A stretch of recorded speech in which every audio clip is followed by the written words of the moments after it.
There are several merge commands to data instructions which can be used to customize your merge documents on an individual basis. Some require a bit more effort setup that you might think is worthwhile, but others can be useful. I'll go through some of them briefly here, setting up one or two in this main document, and I'll merge a couple of records at the end, so you can see how each one is working. By the way, if you need to see your Word field codes, you can show them by choosing Tools Options. We'll see that in action shortly. In this lesson, we're going to look at the ask and fill in fields. Each of these work with each merged record, displaying a prompt asking you to include more information. This is information which is not already included in your main document or in your data source document. This could be a date, a letter code, a contact name, and so on. The differences between the two is that the ask instruction works with a bookmark and the fill-in instruction does not. This means that the ask instruction can be positioned, say, at the beginning of your main document, for example up here. I'll just include an extra line. I left align this cursor. And then the response to the question which is asked during that ask instruction can be displayed at several points to your main document. You've made use of bookmarks to do this. So wherever your bookmarks are positioned, the response to the ask question will be displayed. To set up the ask instruction, click and then choose Insert Word Field, Ask. The first thing to do is to give your bookmark a name. I'm going to call it Contact. And if I just drag this out of the way, you'll see there in the main text I've got a couple of positions where I can put this bookmark.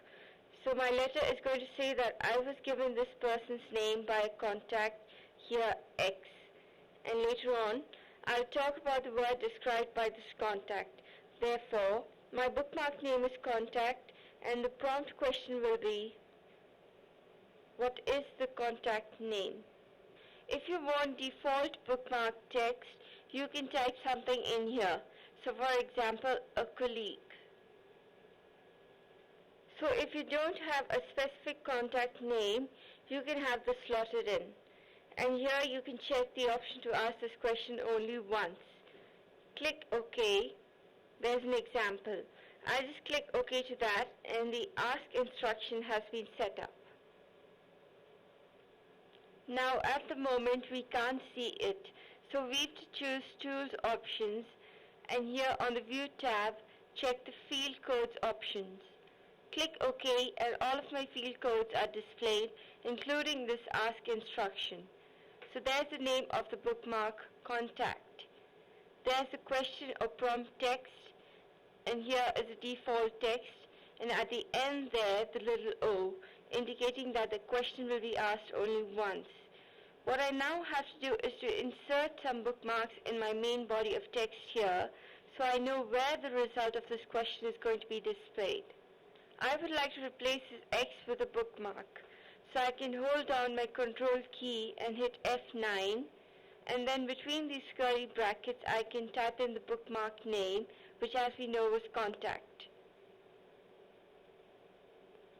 I'll do the same thing here. I'm going to replace this X, Control F9 to set up my bookmark and then the bookmark name. Let's choose Tools, Options, and I'll hide those field codes. Click OK. Let's have a look at this in action before we go on to the fill-in instruction. Let's now work with the fill-in instruction. The fill-in instruction works a little bit like the ask instruction, as in it displays a prompt or question, but response to that question is positioned in the same location in the document as the original fill-in instruction. So here I've got my cursor flashing away.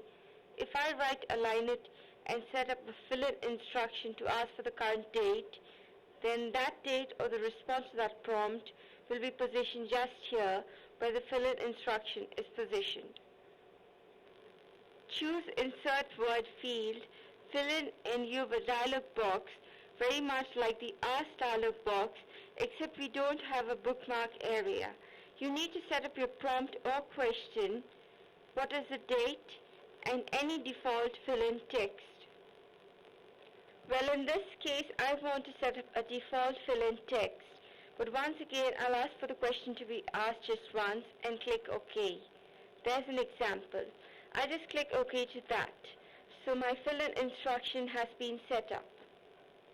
Once again, if I choose Tools Options and here on the View tab check Field Codes and click OK, we can see the fill-in instruction set up in a similar manner to that Ask Data instruction.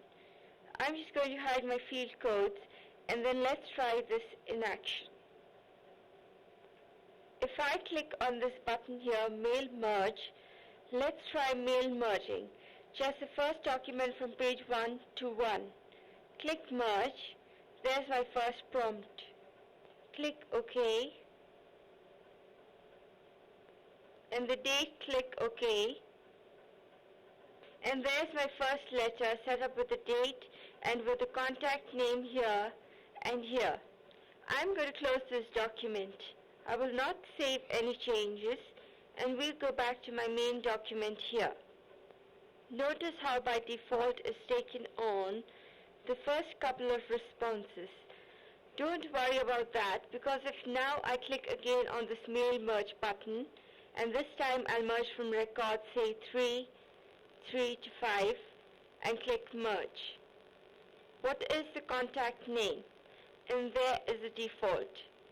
I'll replace it this time with click OK and the date. This time let's make it the 30th of June. Click OK and there you can see in my third record I have a new name here and a new date.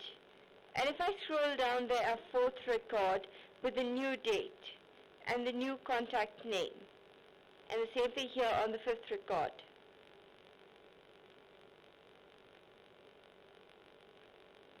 Once again, I just close this particular document. I won't save these changes, so I've moved back to my main document. You can see the new date there, the new contact name. I'm going to choose Tools Options, show my field codes, and click OK. And I'm just going to slightly amend this ask instruction. I'm going to take off this option asking the ask instruction to be asked only once. So the ask instruction will be asked for each record that I mail merged. Tools option hides my field codes. Click OK. And let's mail merge just those last couple of records.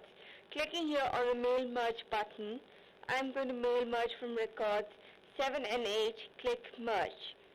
There is the first prompt for the contact name, click OK. The prompt for the date, let's change this to click OK. The second prompt for the contact name, click OK.